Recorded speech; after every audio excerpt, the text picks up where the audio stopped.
Hello, and welcome to Storytelling Live.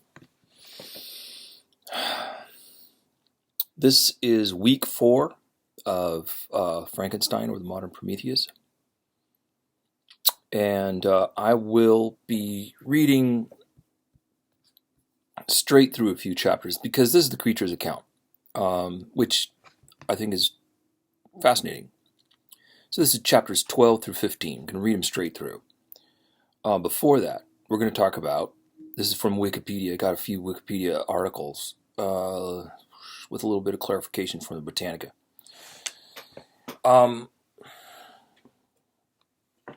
Let's see. Let me see. Shelley started writing the story when she was 18. And the first edition was published anonymously in London on the 1st of January 1818, which we already know, when she was 20. And her name only appeared in the second edition, which was published in Paris in 1821. Do some of you have that copy? What a cool copy. Either one. The anonymous would be interesting. Of course, she doesn't want to give it away that she's a woman. And she's writing, and she's talking about, well, we know what she's talking about because we talked about it last week. If you want to know, go back to last week and just check out the beginning of the video, or the entire video, or hopefully you'll watch the whole thing. It's pretty interesting. I think it's one of my favorites, but they're all my favorites. Let me see here. Frankenstein and Modern Prometheus. When she was 20, her name first appeared on the second. So Shelley traveled, meaning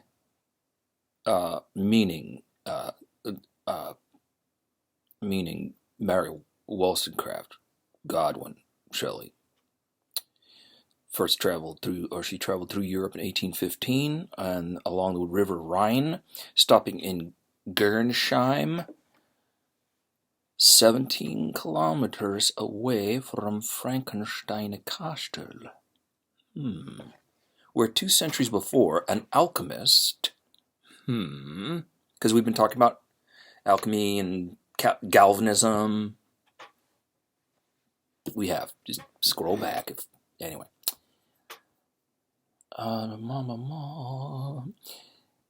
Where 2 centuries before, an alchemist engaged in experiments. She then journeyed to the region of Geneva, Switzerland, where much of the story takes place.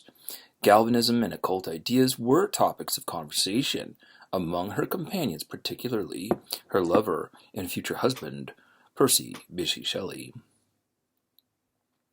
So, we're going to talk about the name Frankenstein and Frankenstein Castle, which probably the stories around it pretty much helped. And that area they were in, right? Of course, that obviously inspired a great deal of the story.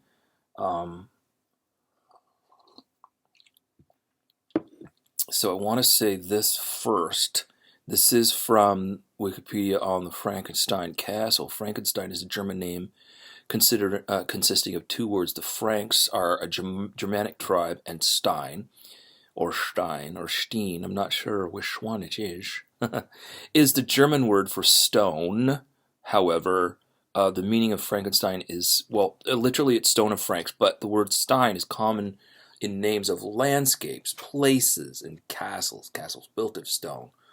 So the name Frankenstein is a rather ordinary name for a castle in this region. So if you pull it apart, and here we're going to talk about who the Franks were, Germanic-speaking people who invaded the Western Roman Empire in the 5th century, dominating present-day northern France, Belgium, and Western Germany. The Franks established the most powerful Christian kingdom, and the name France, Francia, is derived from the name of the Franks. And this happens like in Mont Blanc, right, which is the meeting of like Switzerland and Germany and Italy, and they don't talk about Italy. There's nothing about Italy in this. Anyway, and France is, so anyway, blah blah.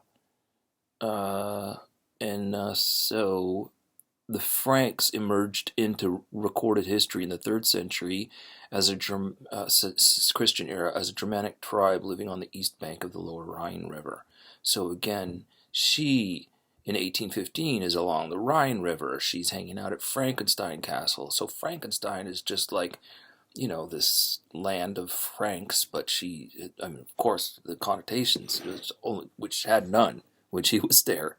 She gave it all that. But it was a very fascinating place for centuries before she actually got there. So maybe Frankenstein had a reputation, the name had a reputation before Shelley entered into it. And let's listen to alchemist Dipple, Mary Shelley, and the monster. In 1673, Johann Conrad Dipple was born in Castle Frankenstein, where he was later engaged as a professional alchemist.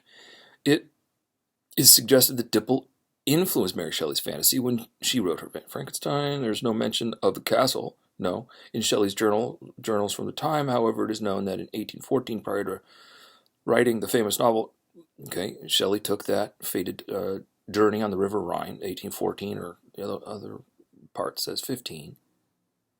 So there's a bit of a discrepancy, which, come on, man. Who's perfect here? Shelley took a journey on the River Rhine. She spent a few hours in Gernsheim, which is located about 10 miles away from the castle. Several nonfiction books on the life of Mary Shelley claim Dipple as a possible influence. Gosh, and why not? So he created an animal oil known as Dipple's oil, supposed to be the equivalent of an elixir of life. Dipple attempted to purchase Castle Frankenstein in exchange for his elixir, which he claimed he had recently discovered. The offer was turned down. There are also rumors that during his stay at Frankenstein Castle, Dipple practiced not only alchemy but also anatomy, and may have performed experiments on dead bodies that he exhumed. What? So there are rumors, we don't even know, that he dug up bodies, and this is just hearsay. I can't tell you that this is actual truth here. But let's just listen to these stories. Let me see. That he dug up dead bodies and performed medical experiments on them at the castle, and that a local cleric would have warned his parish that Dipple had created a monster that was brought to life. What? By a bolt of lightning? The use of lightning to bring Frankenstein's monster to life only comes from the 1931 film and is not in the novel. No, it is not, because we all heard that part. There are local people who still claim today that this actually happened and that this tale is related to Shelley's stepmother by the brothers Grimm, the German ethnologists.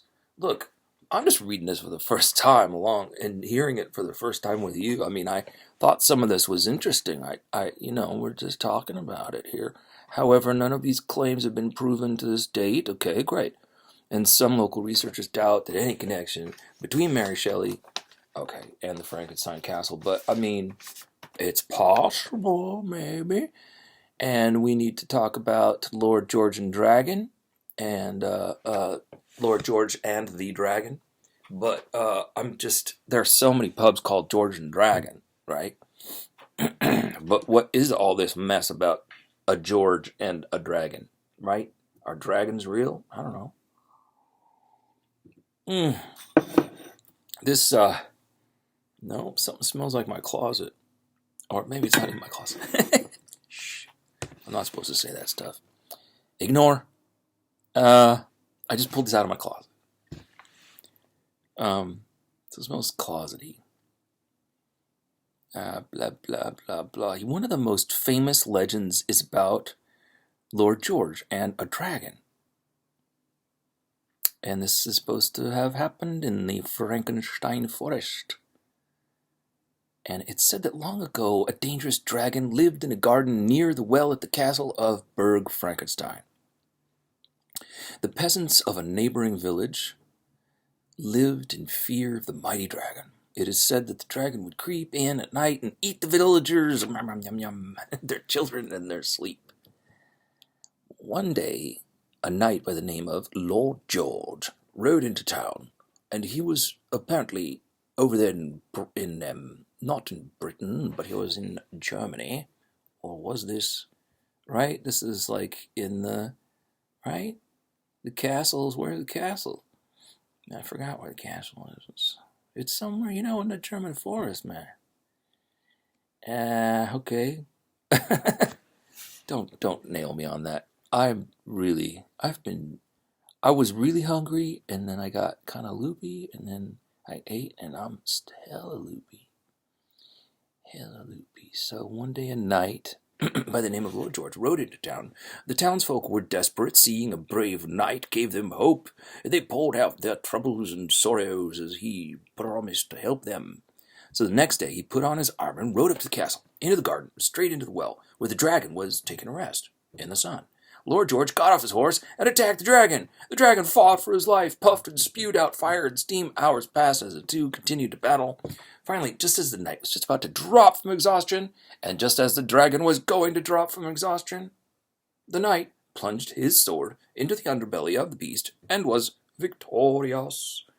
But as the dragon struggled in agony, it coiled its tail with its poisonous spine around the knight's belly and stung him.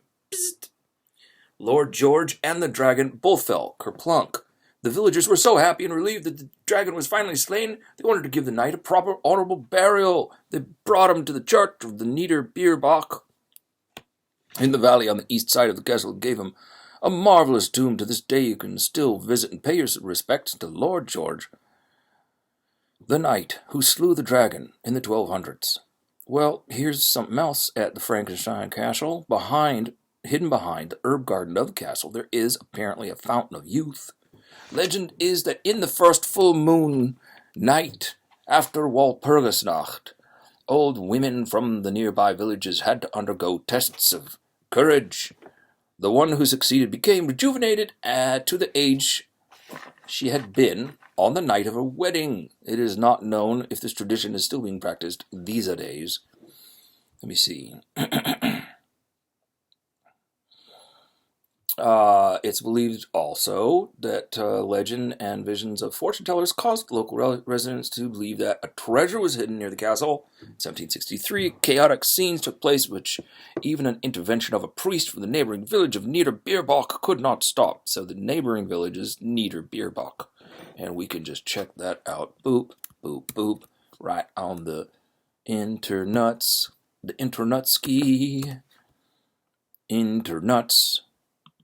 Get them, they are toasted and salty. There's Berg Frankenstein. It's totally temporarily closed. The forest looks wickedly cool. We are in the country of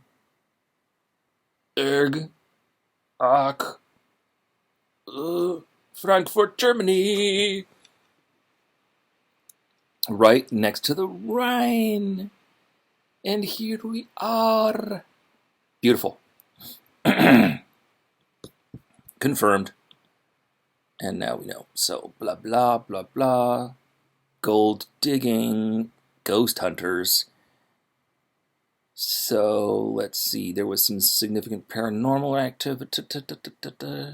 So, a recorded sound was identified as a phrase in Old German that means Arbo is ja, which was interpreted as Arbo, meaning Arbogast, the name of a knight of the castle. Okay. And so, magnetic phenomenon, cannot believe it. Some stones are purported to be magnetic and are called local nature enthusiasts and witchcraft practitioners are said to perform rituals at these magnetic places on special occasions like Walpurgisnacht or solstice, summer solstice.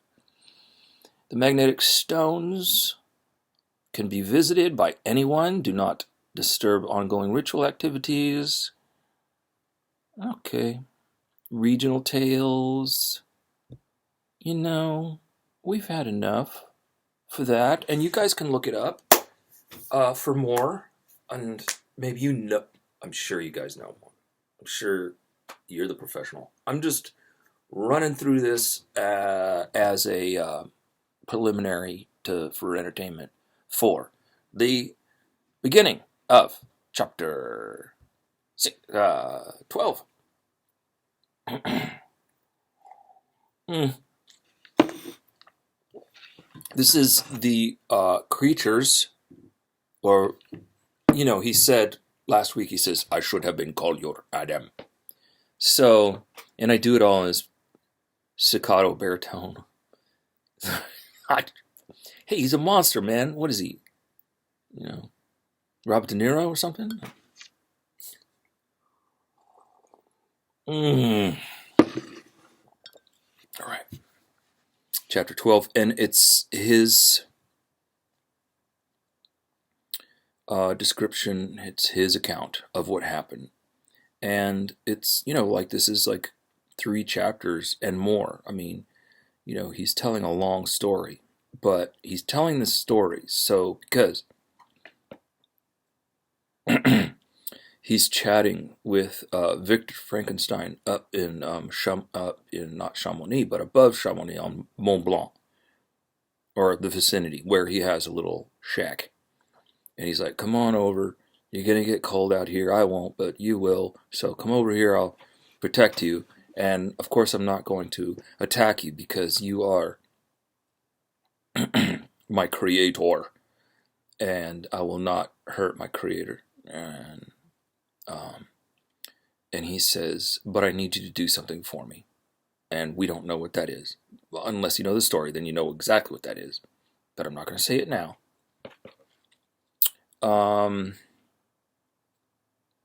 I need you to tell me. So he wants to get the sympathy of Frankenstein, because Victor Frankenstein's just bent out of shape because, he... because the creature came down to his hometown and apparently killed some people, and the creature apparently says, "No, that wasn't me. I don't know who it was, man. Not my story." Anyway, so, and I'm in California. I hope you guys are warm enough wherever you're at, but I'm in California by the beach. I mean, it's gorgeous, right? But the weather's been too gorgeous. I mean, the weather was about 75 Fahrenheit today. And I'm just kind of fearing a new drought and risk of further wildfire. Just feels dangerous, man. It's a hot wind. It's blowing hot and dry. Whew, man. So, anyway. Okay.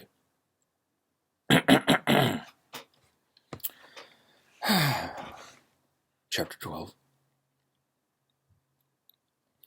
I lay on my straw, but I could not sleep. I thought of the occurrences of the day. What chiefly struck me was the gentle manners of these people, and I longed to join them, but dared not. I remembered too well the treatment I had suffered the night before from the barbarous villagers, and resolved whatever course of conduct I might hereafter think it right to pursue, that for the present I would remain quietly in my hovel, watching and endeavoring to discover the motives which influenced their actions. The cottagers arose the next morning before the sun. The young woman arranged the cottage and prepared the food, and the youth departed after the first meal. This day was passed in the same routine as that which preceded it. The young man was constantly employed out of doors, and the girl in various laborious occupations within.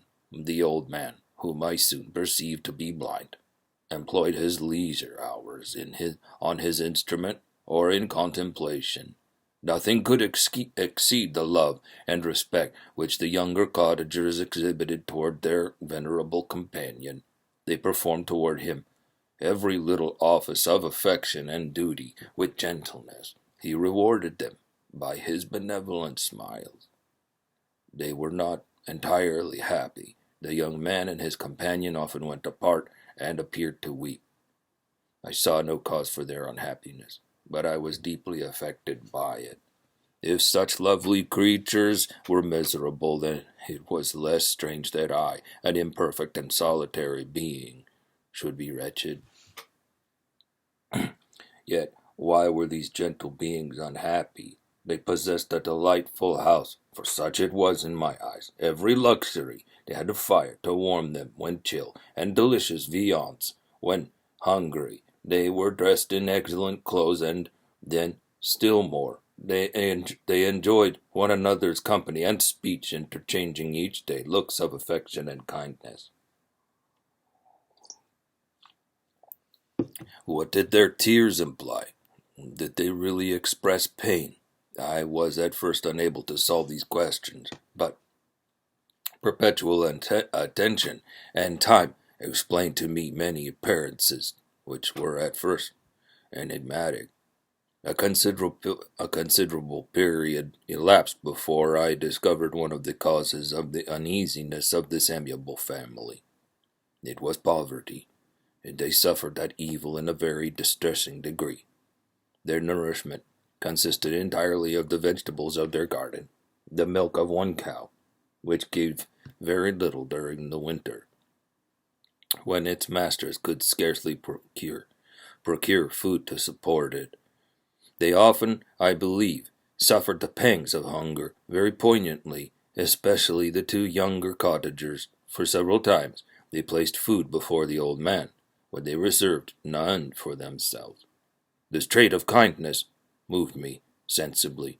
I had been accustomed during the night to steal a part of their store for my own consumption, but when I found that in doing this I inflicted pain on the cottagers, I abstained, and satisfied myself with berries, nuts, and roots which I gathered from a neighboring wood. I also discovered another means through which I was enabled to assist their labors. I found that the youth spent a great part of each day collecting wood for the family fire, and, during the night, I often took his tools, the use of which I quickly discovered and brought home, firing wood sufficient for the consumption of several days. I remember the first time that I did this, the young woman, when she opened the door in the morning, appeared greatly astonished on seeing a great pile of wood on the outside. She uttered some words in a loud voice, and the youth joined her, who also expressed surprise. I observed, with pleasure, that he did not go to the forest that day, but spent it in repairing the cottage and cultivating the garden. By degrees, I made a discovery of still greater moment. I found that these people possessed a method of communicating their experience and feelings to one another by articulate sounds. I perceived that the words they spoke sometimes produced pleasure or pain, smiles or sadness, in the minds and countenances of the hearers. This was indeed a godlike science, and I ardently desired to become acquainted with it, but I was baffled in every attempt I made for this purpose. Their pronunciation was quick, and the words they uttered, not having any apparent connection with visible objects, I was unable to discover any clue by which I could unravel the mystery of their reference. By great application, however, and after having remained during the space of several revolutions of the moon in my hovel, I discovered the names that were given to some of the most familiar objects of discourse. I learned and applied the words fire, milk, bread, and wood. I learned also the names of the cottagers themselves. The youth and his companion had each of them several names, but the old man had only one, which was father. The girl was called sister or Agatha, and the youth Felix, brother or son. I cannot describe the delight I felt when I learned the ideas appropriated to each of these sounds, and was able to pronounce them. I distinguished several other words without being able as yet to understand or apply them, such as good, Dearest, unhappy, I spent the winter in this manner. The gentle manners and beauty of the cottagers greatly endeared them to me. When they were unhappy, I felt depressed. When they rejoiced, I sympathized in their joys. I saw few human beings beside them, and if any other happened to enter the cottage, their harsh manners and rude gait only enhanced to me the superior accomplishments of my friends. The old man, I could perceive, often endeavored to encourage his children, as sometimes I found that he called them to cast off their melancholy. He would talk in a cheerful accent, with an expression of goodness that bestowed pleasure even upon me. Agatha listened with respect, her eyes sometimes filled with tears, which she endeavored to wipe away unperceived, but I generally found that her countenance and tone were more cheerful after having listened to the exhortations of her father. It was not thus with Felix. He was always the saddest of the group, and even to my unpractised senses he appeared to have suffered more deeply than his friends. But if his countenance was more sorrowful, his voice was more cheerful than that of his sister, especially when he addressed the old man. I could mention innumerable instances which, although slight, mark the dispositions of these amiable cottagers. In the midst of poverty and want, Felix carried with pleasure to his sister the first little white flower that peeped out from beneath the snowy ground. Early in the morning, before she had risen, he cleared away the snow that obstructed her path to the milk-house, drew water from the well, and brought the wood from the outhouse, where, to his perpetual astonishment, he found his store always replenished by an invisible hand. In the day, I believe, he worked sometimes for a neighboring farmer, because he often went forth and did not return until dinner, yet brought no wood with him. At other times he worked in the garden, but as there was little to do in the frosty season, he read to the old man and Agatha. This reading had puzzled me extremely at first, but by degrees I discovered that he uttered many of the same sounds when he read as when he talked. I conjectured, therefore, that he found also on the paper signs for speech which he understood, and I ardently longed to comprehend these also, but how was that possible when I did not even understand the sounds for which they stood as signs? I improved, however, sensibly in this science, but would not sufficiently to follow up any kind of conversation, although I applied my whole mind to the endeavor, for I easily perceived that, although I eagerly longed to discover myself to the cottagers, I ought not to make the attempt until I had first become a master of their language, which knowledge might enable me to make them overlook the deformity of my figure. For with this also the contrast perpetually presented to my eyes had made me acquainted. I had admired the perfect forms of my cottagers, their grace, beauty, and delicate complexions. But how was I terrified when I viewed myself in a transparent pool? At first I started back, unable to believe that it was indeed I who was reflected in the mirror. And when I became fully convinced that I was in reality the monster that I am, I was filled with the bitterest sensations of despondence and mortification. Alas, I did not yet entirely know the fatal effects of this miserable deformity. As the sun became warmer, and the light of day longer, the snow vanished, and I beheld the bare trees and the black earth. From this time, Felix was more employed, and the heart-moving indications of impending famine disappeared. Their food, as I afterward found, was coarse, but it was wholesome, and they procured a sufficiency of it. Several new kinds of plants sprung up in the garden, which they dressed, and these signs of comfort increased daily as the season advanced.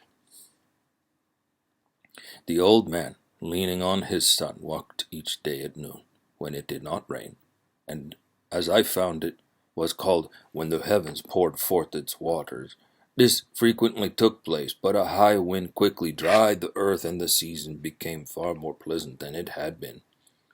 My mode of life in my hovel was uniform. During the morning, I attended the motions of the cottagers, and when they were dispersed in various occupations, I slept. The remainder of the day was spent in observing my friends. When they had retired to rest, if there was any moon, or the night was starlight, I went into the woods and collected my food and fuel for the cottage. When I returned, as often as it was necessary, I cleared their path from the snow and performed those offices that I had seen done by Felix. I afterward found that these labors, performed by an invisible hand, greatly astonished them, and once or twice I heard them on these occasions utter the words, "Good spirit," "wonderful," but I did not then understand the significance of these terms. My thoughts now became more active, and I longed to discover the motives and feelings of these lovely creatures. I was inquisitive to know why Felix appeared so miserable, and Agatha so sad. I thought, foolish wretch, that it might be in my power to restore happiness to these deserving people. When I slept, or was absent, the forms of the vulnerable blind father, the gentle Agatha, and the excellent Felix flitted before me. I looked upon them as superior beings who would be the arbiters of my future destiny. I formed in my imagination 1,000 pictures of presenting myself to them and the reception of me. I imagined they would be disgusted until, by my gentle demeanor and conciliating words, I should first win their favor, and afterward their love. These thoughts exhilarated me, and led me to apply with fresh ardor to the acquiring the art of language.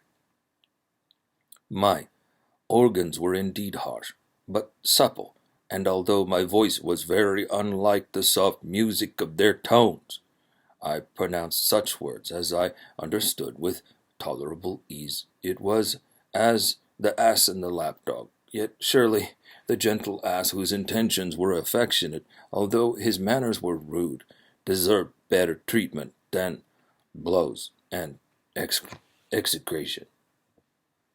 The pleasant showers and genial warmth of the spring greatly altered the aspect of the earth. Men who before this change seemed to have been hid in caves, dispersed themselves, and were employed in various arts of cultivation. The birds sang in more cheerful notes. The leaves began to bud forth in the trees. Happy, happy earth, fit habitation for gods, which so short a time before was bleak, damp, and unwholesome. My spirits were elevated by the enchanting appearance of nature. The past was blotted from my memory. The present was tranquil, and the future gilded by bright rays of hope and anticipations of joy.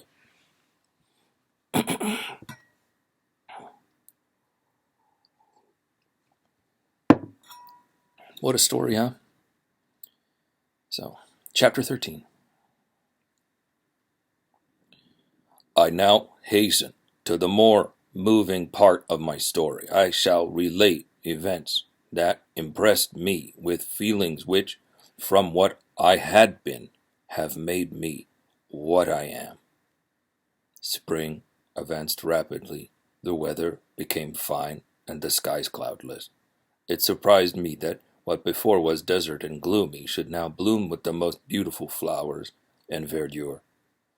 My senses were gratified and refreshed by 1,000 scents of delight and 1,000 sights of beauty. It was on one of these days, when my cottagers periodically rested from labor, The old man played on his guitar, and the children listened to him. That I observed. The countenance of Felix was melancholy beyond expression. He sighed frequently, and once his father paused in his music, and I conjectured by his manner that he inquired the cause of his son's sorrow. Felix replied in a cheerful accent, and the old man was recommencing in his music, when someone tapped at the door. It It was a lady on horseback, accompanied by a countryman as a guide. The lady was dressed in a dark suit and covered with a thick black veil. Agatha asked a question, to which the stranger only replied by pronouncing, in a sweet accent, the name of Felix.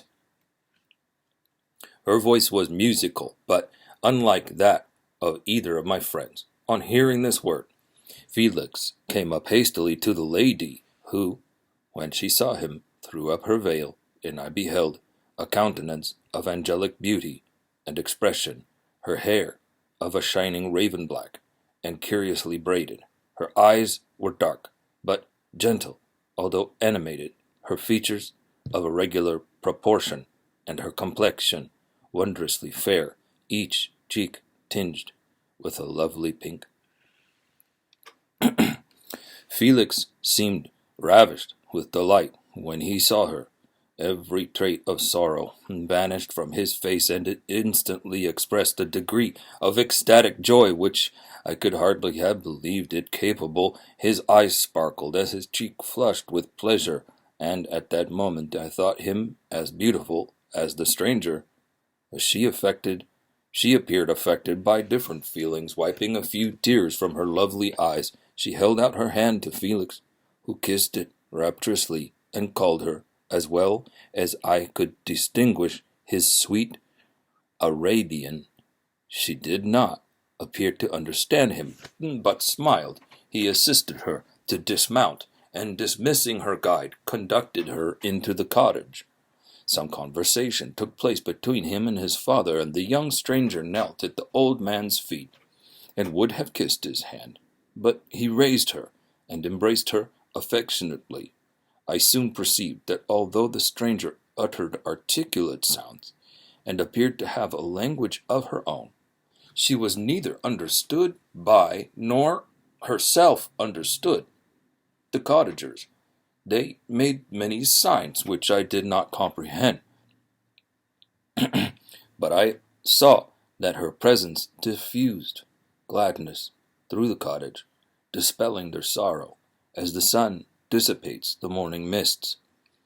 Felix seemed particularly happy, with smiles of delight, welcomed, welcomed his Arabian. Agatha, the ever gentle Agatha, kissed the hands of the lovely stranger, and, pointing to her brother, made signs which appeared to me to mean that he had been sorrowful until she came. Some hours passed thus, while they, by their countenances, expressed joy, and the cause of which I did not comprehend. Presently I found, by the frequent recurrence of some sound which the stranger repeated after them, that she was endeavoring to learn their language, and the idea instantly occurred to me that I should make use of the same instructions to the same end. The stranger learned about 20 words at the first lesson. Most of them, indeed, were those which I had before understood, but I profited by the others. As night came on, Agatha and the Arabian retired early. When they separated, Felix kissed the hand of the stranger and said, "Good night, sweet Sephi." He sat up much longer, conversing with his father, and by the frequent repetition of her name, I conjectured that their lovely guest was the subject of their conversation.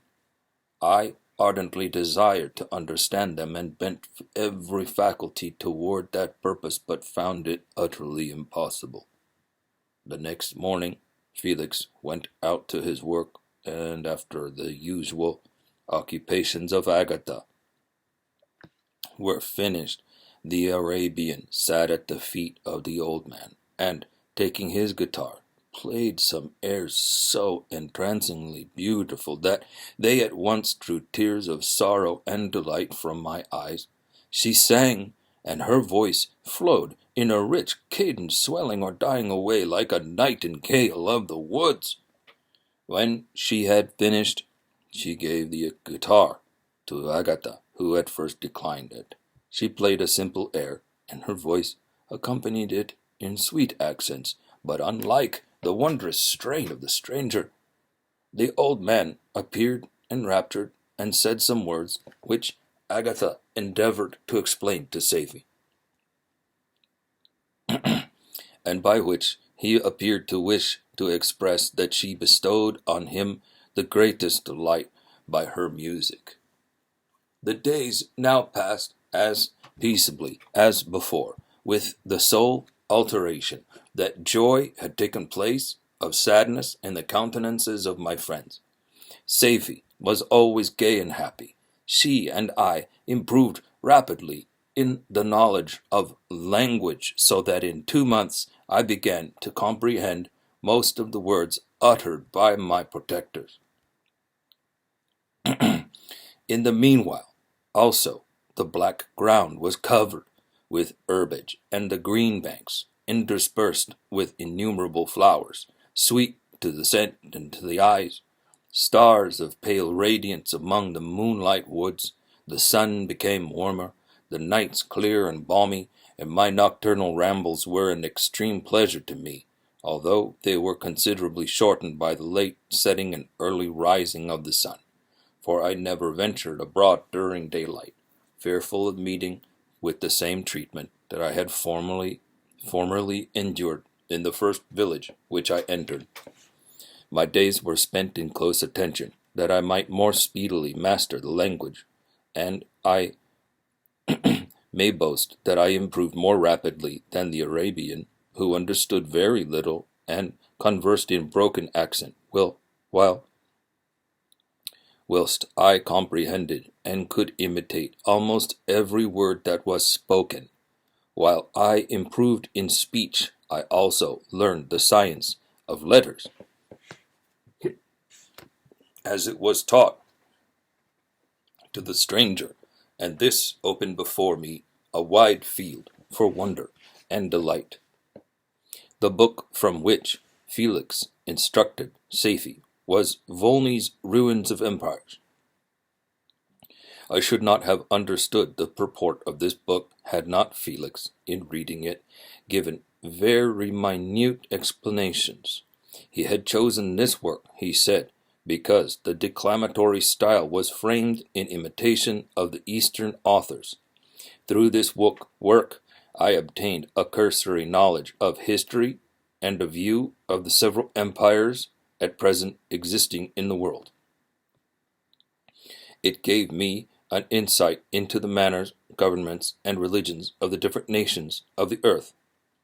I heard of the slothful Asiatics, of the stupendous genius and mental activity of the Grecians, of the wars and wonderful virtue of early Romans, of their subsequent degenerating, of the decline of that mighty empire, of chivalry, Christianity, and kings.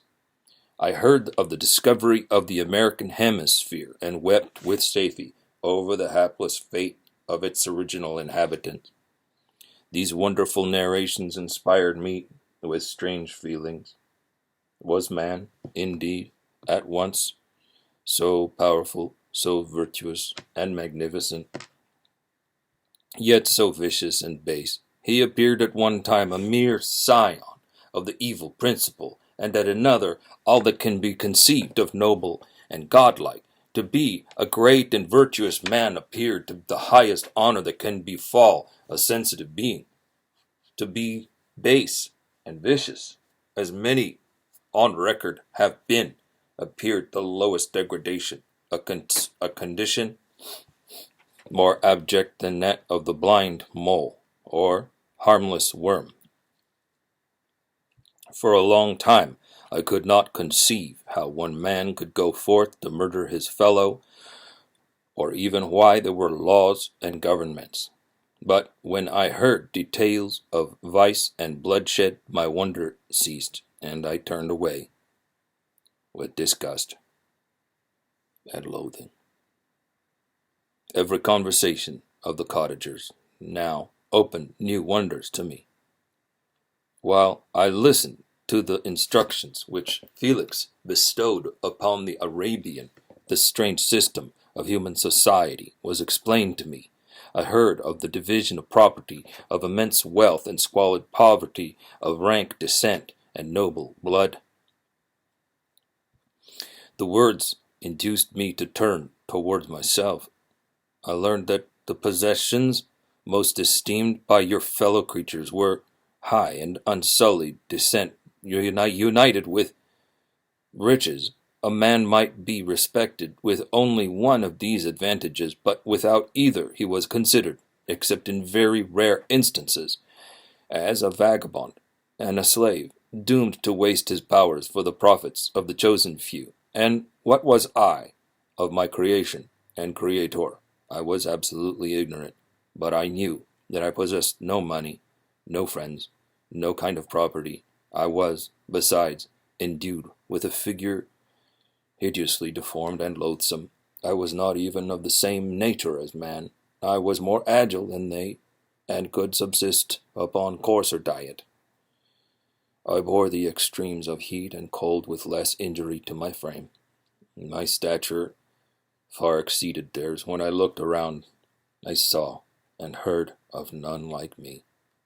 Was I then a monster, a blot upon the earth, from which all men fled, and whom all men disowned? I cannot describe to you the agony that these reflections inflicted upon me. I tried to dispel them, but sorrow only increased with knowledge. Oh, that I had for ever remained in my native wood, nor known nor felt beyond the sensations of hunger, thirst, and heat. Of what a strange nature is knowledge! It clings to the mind, when it has once seized on it, like a lichen on the rock. I wished sometimes to shake off all the thought and feeling, but I learned that there was but one means to overcome the sensation of pain, and that was death. A state which I feared, yet did not understand. I admired virtue and good feelings, and loved the gentle manners and amiable qualities of my cottagers, but I was shut out from intercourse with them, except through means which I obtained by stealth, and when I was unseen and unknown, and which rather increased than satisfied the desire I had of becoming one of my fellows. The gentle words of Agatha and the animated smiles of the charming Arabian were not for me. The mild exhortations of the old man and the lively conversation of the loved Felix were not for me. Miserable, unhappy wretch! Other lessons were impressed upon me even more deeply. I heard of the difference of the sexes, and the birth and growth of children, how father doted on the smiles of the infant and the lively sallies of the older child, and how all the life and cares of the mother were wrapped up in the precious charge, how the mind of the youth expanded and gained knowledge of brother, sister, and all the various relationships which bind one human being to another in mutual bonds. But where were my friends and relations? No father had watched my infant days. No mother had blessed me with smiles and caresses. Or if they had, all my past life was now a blot, a blind vacancy in which I distinguished nothing. From my earliest remembrance I had been as I then was, in height and proportion. I had never yet seen a being resembling me, or who claimed any intercourse with me. What was I? The question again recurred, to be answered only with groans. I will soon explain to what these feelings tended, but allow me now to return to the cottagers, whose story excited in me such various feelings of indignation, delight, and wonder, but which all terminated in additional love and reverence for my protectors. For so I loved, in an innocent, half painful self-deceit, to call them. Chapter 14. Some time elapsed before I learned the history of my friends. It was one which could not fail to impress itself so deeply on my mind, unfolding as it did a number of circumstances, each interesting and wonderful to one so utterly inexperienced as I was. The name of the old man was de Lacy.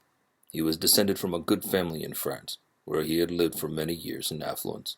Respected by his superiors and beloved by his equals, his son was bred at the service of his country, and Agatha had ranked with the ladies of highest distinction a few months before my arrival.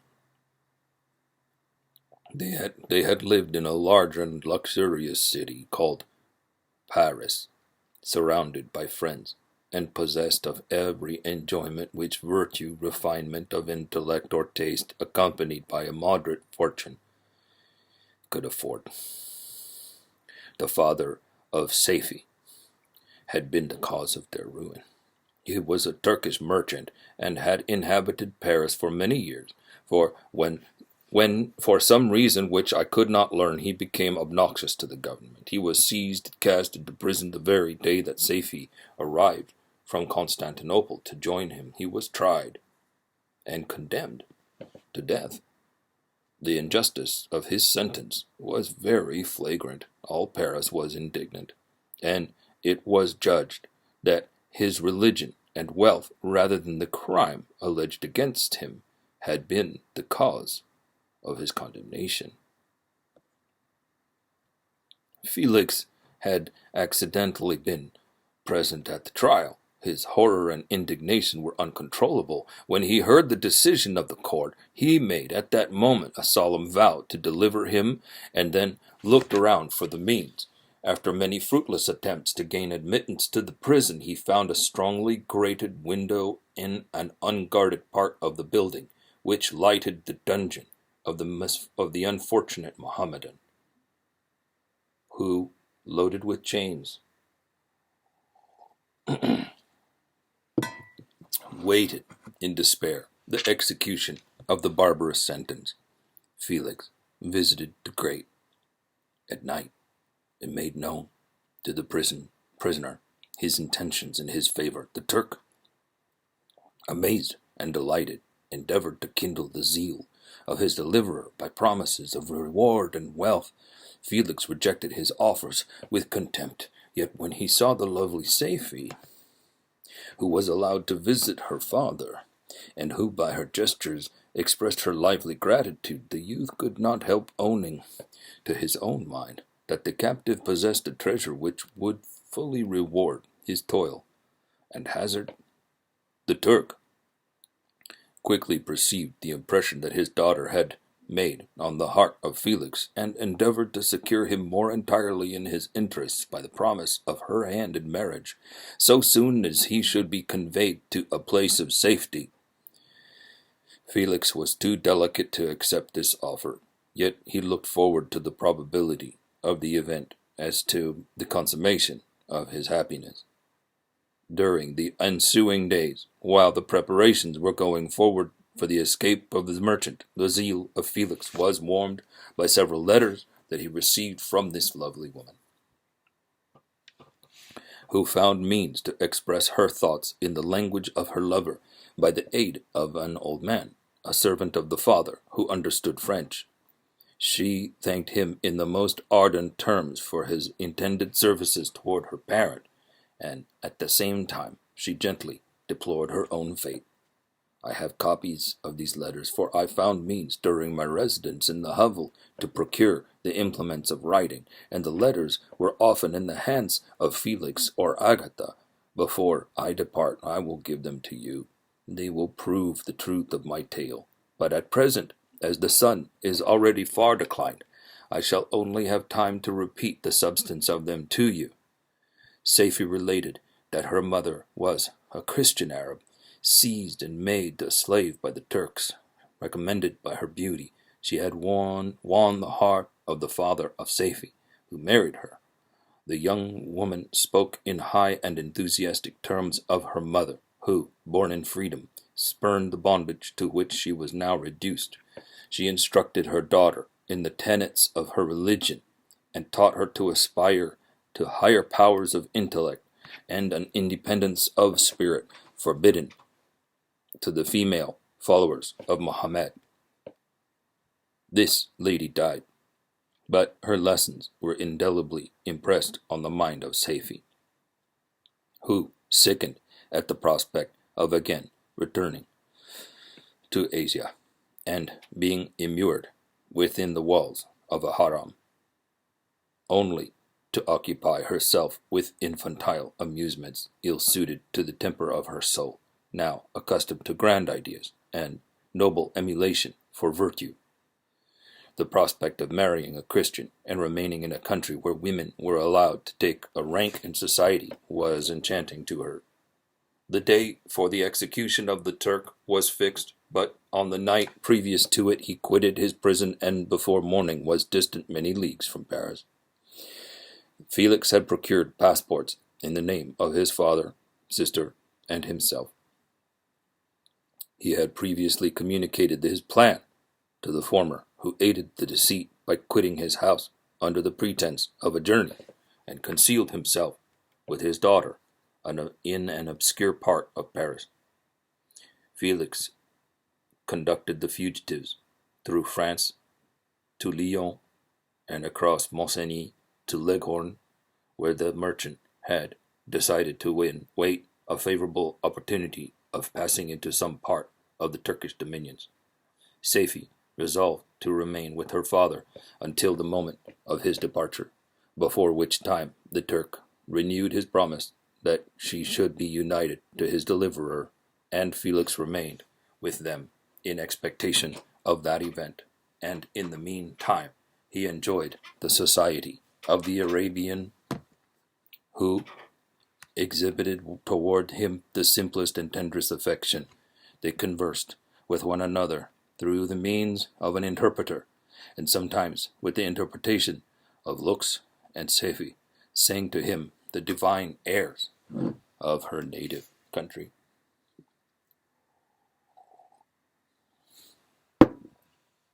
The Turk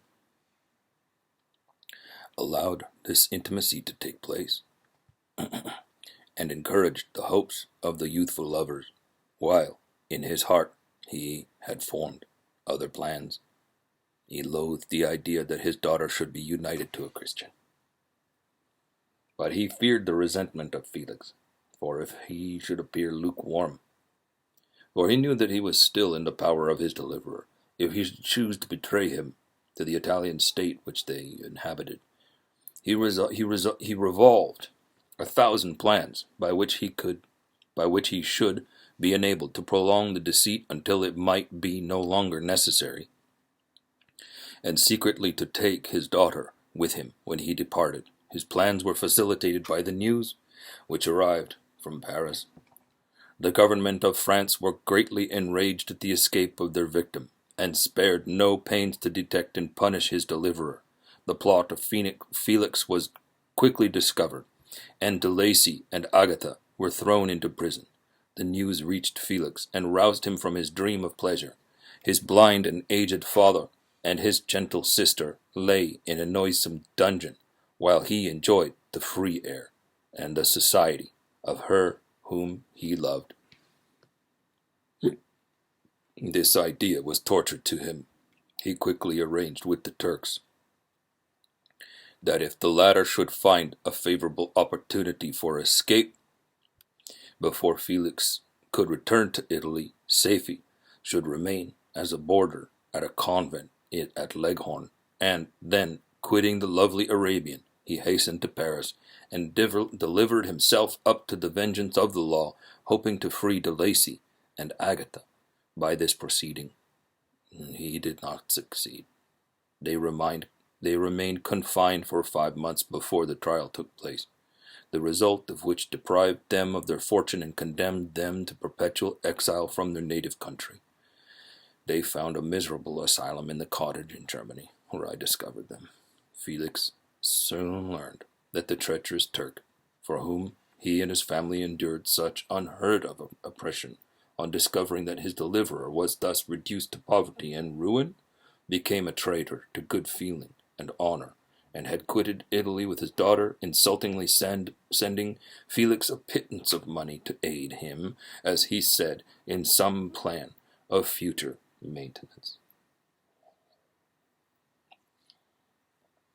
Such were the events that preyed upon the heart of Felix, and rendered him, when I first saw him, the most miserable of his family. He could have endured poverty, and while this distress had been the meed of his future, he gloried in it. But the ingratitude of the Turk, and the loss of his beloved Safie, were misfortunes more bitter and irreparable. The arrival of the Arabian now infused new life into his soul. When the news reached Leghorn that Felix was deprived of his wealth and rank, the merchant commanded his daughter to think no more of her lover, but to prepare to return to her native country. The generous nature of Safie was outraged by this command. She attempted to expostulate with her father, but he left her angrily, reiterating his tyrannical mandate.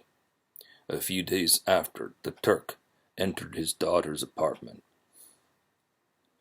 and told her hastily that he had reason to believe that his residence at Leghorn had been divulged, and that he should speedily be delivered up to the French government. He had, consequently, hired a vessel to convey him to Constantinople, for which city he should sail in a few hours.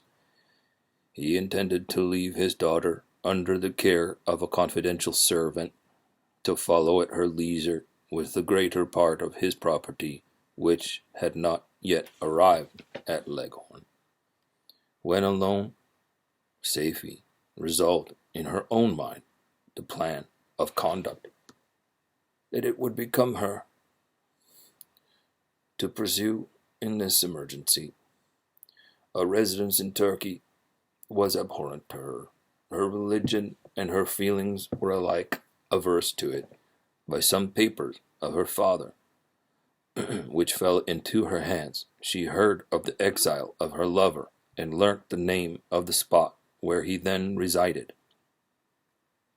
She hesitated some time, but at length she formed her determination. Taking with her some jewels that belonged to her, and a sum of money, she quitted Italy with an attendant, a native of Leghorn, but who understood the common language of Turkey, and departed for Germany. She arrived in safety at a town about 20 leagues from the cottage of de Lacy, when her attendant fell dangerously ill. Safie nursed her with the most devoted affection, but the poor girl died, and the Arabian was left alone, unacquainted with the language of the country, and utterly ignorant of the customs of the world. She fell, however, into good hands. The Italian had mentioned the name of the spot for which they were bound, and after her death, the woman of the house in which they had lived took care that Safie should arrive in safety at the cottage of her lover. Chapter 15. Such was the history of my beloved cottagers. It impressed me deeply. I learned from the views of social life which it developed to admire their virtues and to deprecate the vices of mankind. As I yet looked upon crime as a distant evil, benevolence and generosity were ever present before me, inciting within me a desire to become an actor in the busy scene where so many admirable qualities were called forth and displayed. But in giving an account of the progress of my intellect, I must not omit a circumstance which occurred in the beginning of the month of August of the same year. One night, during my accustomed visit to the neighboring wood, where I collected my own food and brought home firing wood for my protectors, I found on the ground a leather portmanteau containing several articles of dress and some books. I eagerly seized the prize and returned with it to my hovel. Fortunately, the books were written in the language, the elements of which I had acquired at the cottage. They consisted of Paradise Lost, a volume of Plutarch's Lives, and the Sorrows of Werther. The possession of these treasures gave me extreme delight. I now continually studied and exercised my mind upon these histories, while my friends were employed in their ordinary occupations. I can hardly describe to you the effect of these books.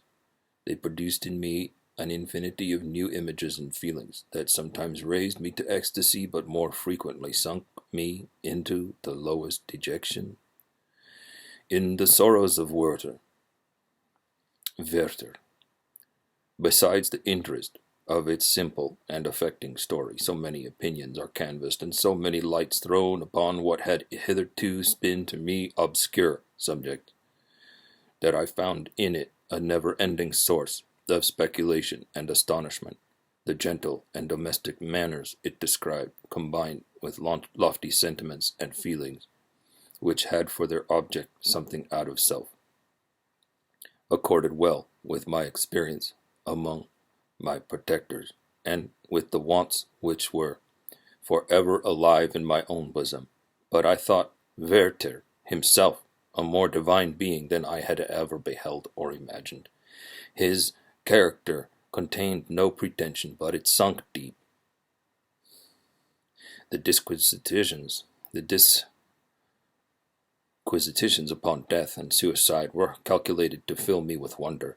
I did not pretend to enter into the merits of the case, yet I inclined toward the opinions of the hero, whose extinction I wept without precisely understanding it.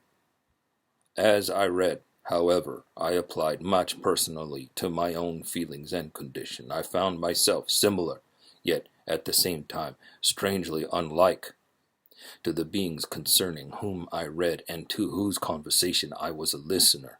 I sympathized with and partly understood them. But I was unformed in mind. I was dependent on none and related to none. The path of my departure was free, and there was none to lament my annihilation. My person was hideous, and my stature gigantic. What did this mean? Who was I? What was I? Whence did I come?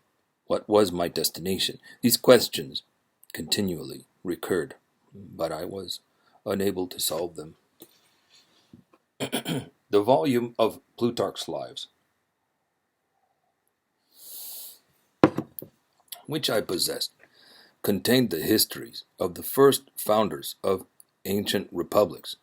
This book had a far different effect upon me from the Sorrows of Werther. I learned from Werther's imagination, despondency, and gloom, but Plutarch taught me high thoughts. He elevated me above the wretched sphere of my own reflections. To admire and love the heroes of past ages, many things I read surpassed my understanding and experience. I had a very confused knowledge of kingdoms, wide extents of country, mighty rivers, and boundless seas, but I was perfectly unacquainted with towns and large assemblages of men. The cottage of my protectors had been the only school in which I had studied human nature, but this book developed new and mightier scenes of action. I read of men concerned in public affairs, governing or massacring their species. I felt the greatest ardor for virtue rise within me, and abhorrence for vice, as far as I understood the signification of those terms, relative as they were, as I applied them to pleasure and pain alone. Induced by these feelings, I was, of course, led to admire peaceable lawgivers, Numa, Solon, Lycurgus, in preference to Romulus and Theseus. The patriarchal lives of my protectors caused these impressions to take a firm hold on my mind. Perhaps, if my first introduction to humanity had been made by a young soldier, burning for glory and slaughter, I should have been imbued with different sensations. But Paradise Lost excited different and far deeper emotions. I read it as I had read the other volumes which had fallen into my hands. As a true history, it moved every feeling of wonder and awe that the picture of an omnipotent God warring with his creatures is capable of exciting. I often referred to the several situations as their similarity struck me to my own. Like Adam, I was apparently united by no link to any other being in existence. But his state was far different from mine in every other respect. He had come forth from the hands of God, a perfect creature, happy and prosperous, guarded by the special care of his Creator. And he was allowed to converse with him and acquire knowledge from many beings of a superior nature. But I was wretched, helpless, and alone. Many times I considered Satan as the fitter emblem of my condition, for often, like him, when I viewed the bliss of my protectors, the bitter gall of envy rose within me. Another circumstance strengthened and confirmed these feelings. Soon after my arrival in the hovel, I discovered some papers in the pocket of the dress which I had taken from your laboratory.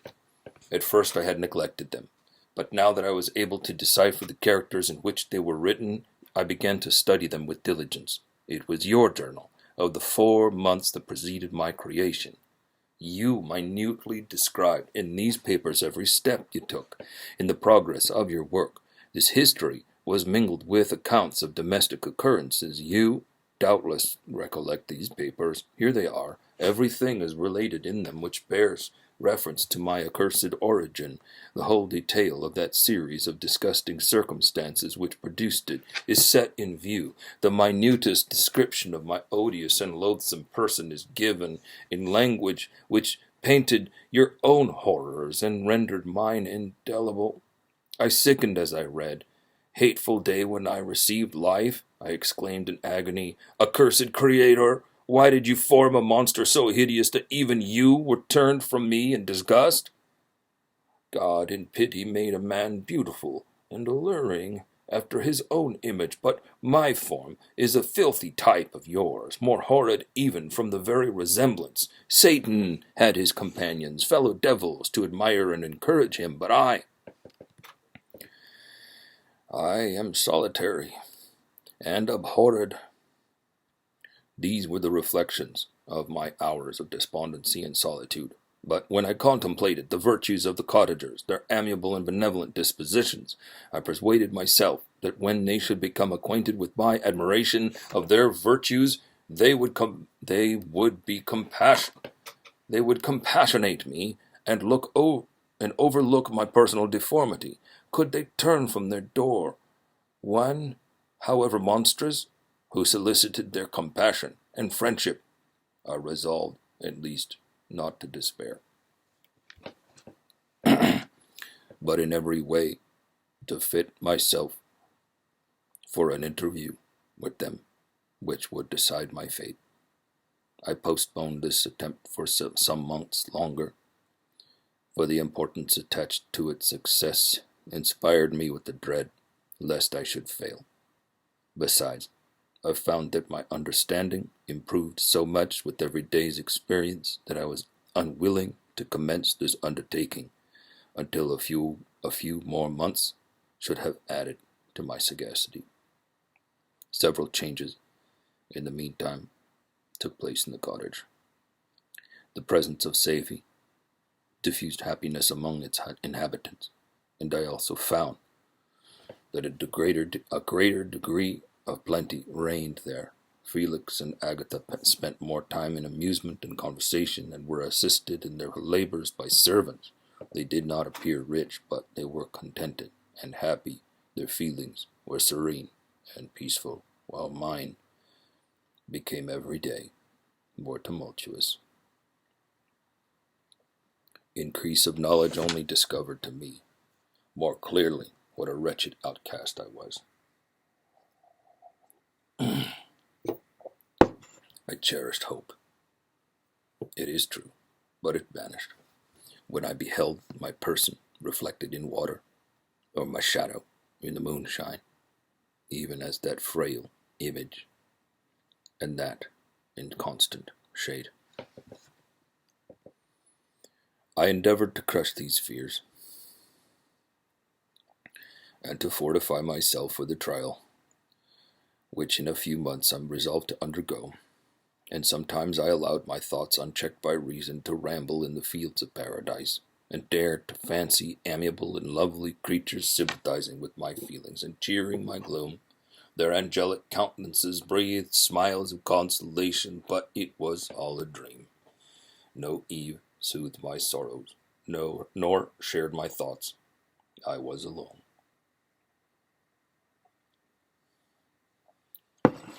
I remembered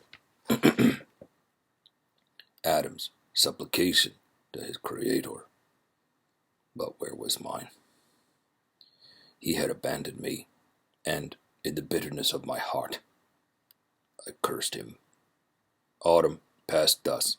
I saw, with surprise and grief, the leaves decay and fall, and nature again assume the barren and bleak appearance it had worn when I first beheld the woods and the lovely moon. Yet I did not heed the bleakness of the weather. I was better fitted by my conformation for the endurance of the cold than heat. But my chief delights were the sight of the flowers, the birds, and all the gay apparel of summer. Then those deserted me. Then, when those deserted me, I turned with more attention toward the cottagers. Their happiness was not decreased by the absence of summer. They loved and sympathized with one another, and their joys, depending on each other, were not interrupted by the casualties that took place around them. The more I saw of them, the greater became my desire to claim their protection and kindness. My heart yearned to be known and loved by these amiable creatures. To see their sweet looks directed toward me with affection was the utmost limit of my ambition. I dared not think that they would turn them away from me with disdain and horror. The poor that stopped at their door were never driven away.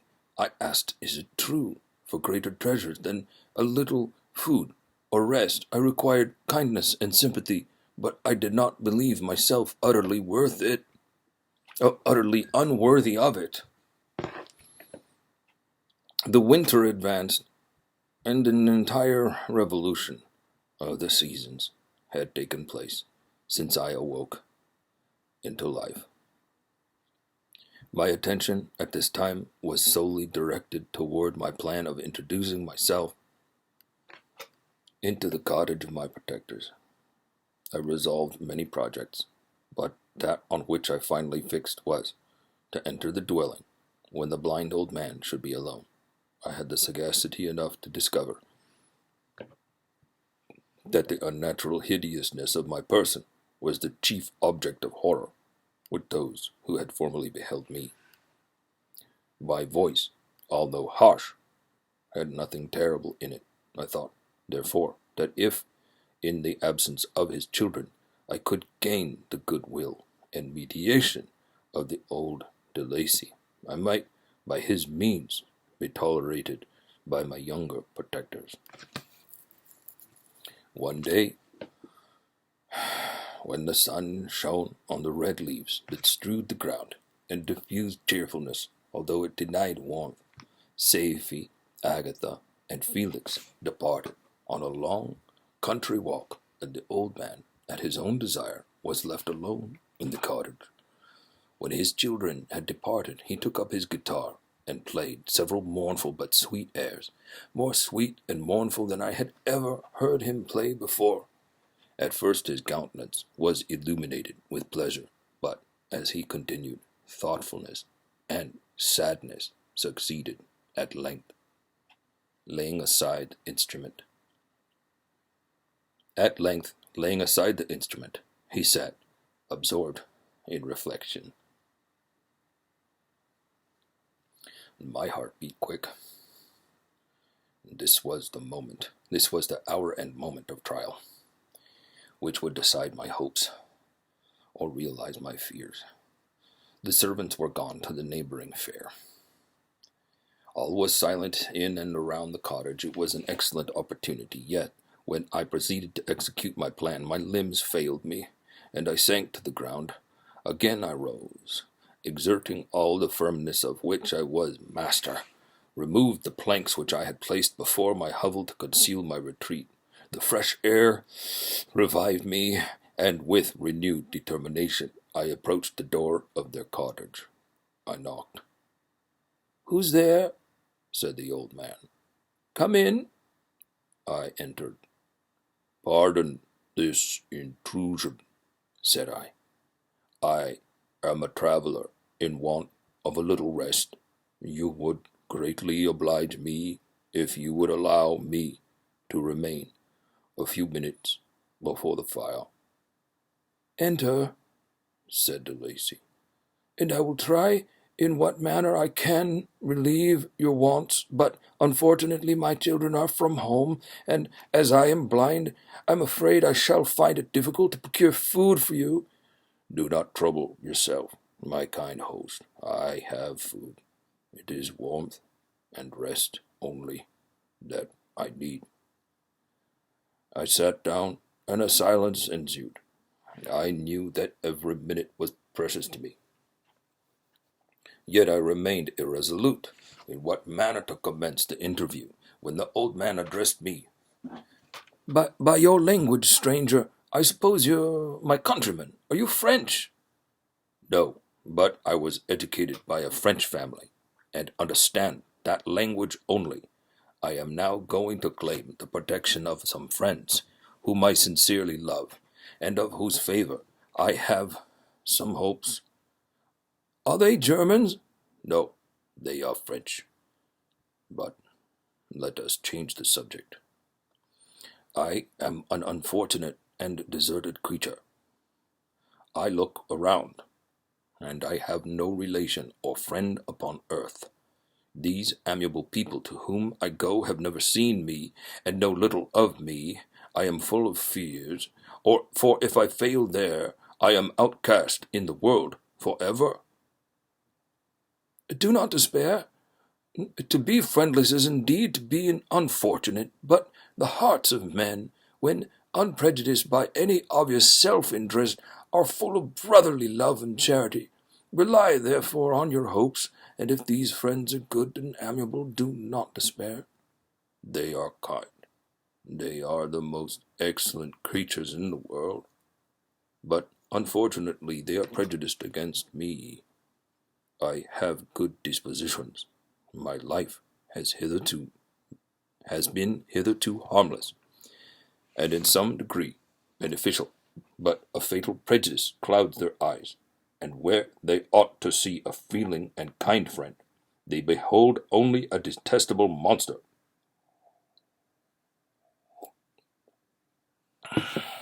"That is indeed unfortunate. But if you're really blameless, can you not undeceive them?" "I am about to undertake that task, and it is on that account that I feel so many overwhelming terrors. I tenderly love these friends I have unknown to them, men for many months in the habits of daily kindness toward them, but they believe that I wish to injure them, and it is that prejudice which I wish to overcome. Where do these friends reside? Near this spot. The old man paused, and then continued.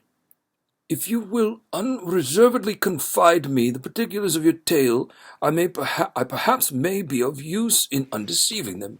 I am blind, and cannot judge of your countenance, but there is something in your words which persuades me that you are sincere.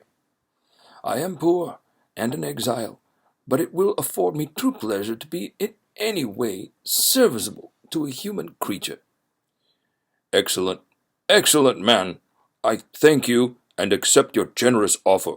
You raised me from the dust by this kindness, and I trust that by your aid I shall not be driven from the society and sympathy of your fellow creatures.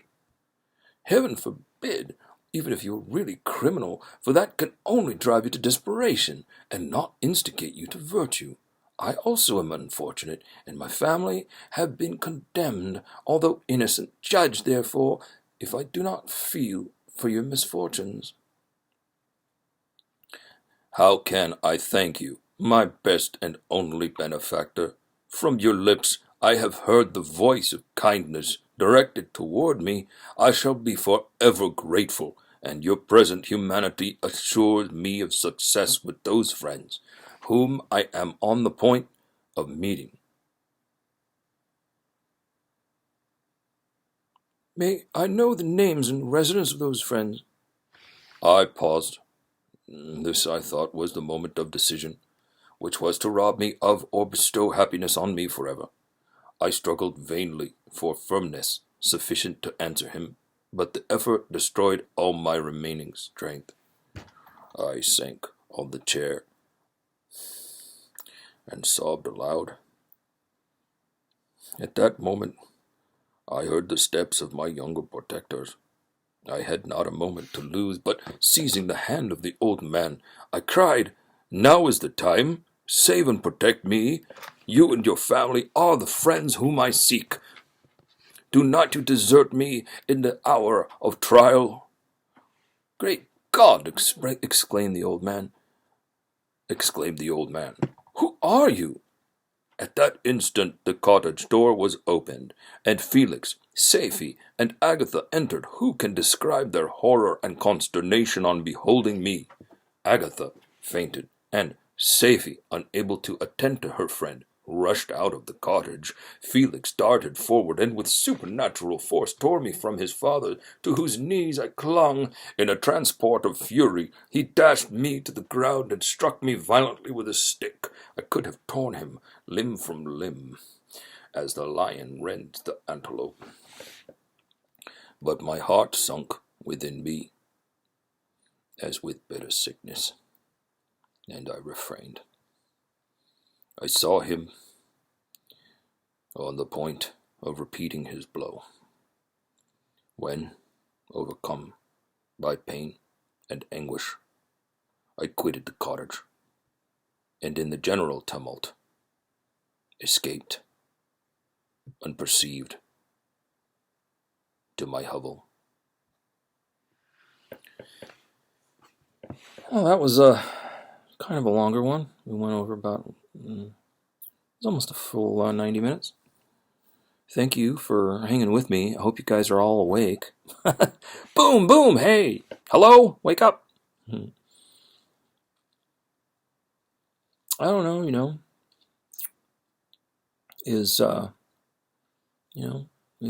mean, there are long stories on YouTube and people who hang with them. I hope you guys are enjoying this series, enjoying the way I'm going about it. Hope you liked tonight's episode.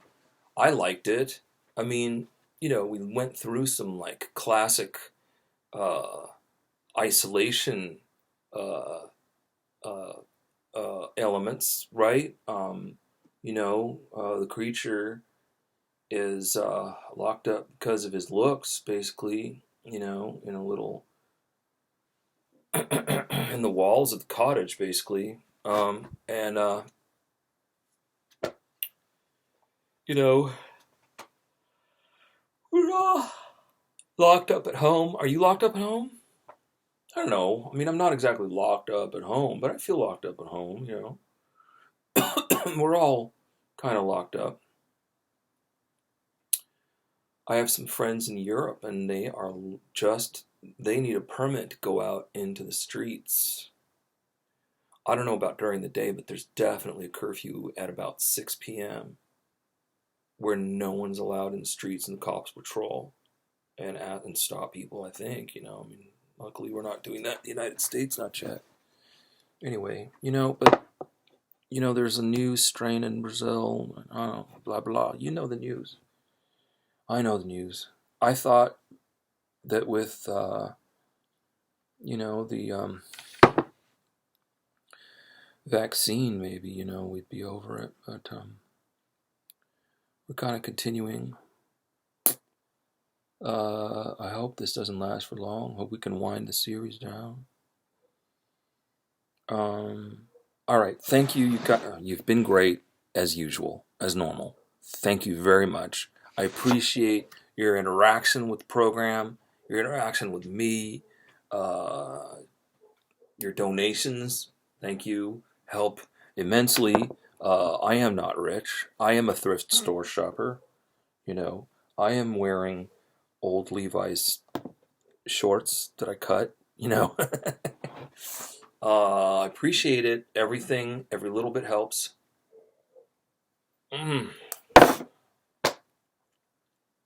I can't wait to see you next week. Thank you for listening to Storytelling Live. Once again, stay in touch.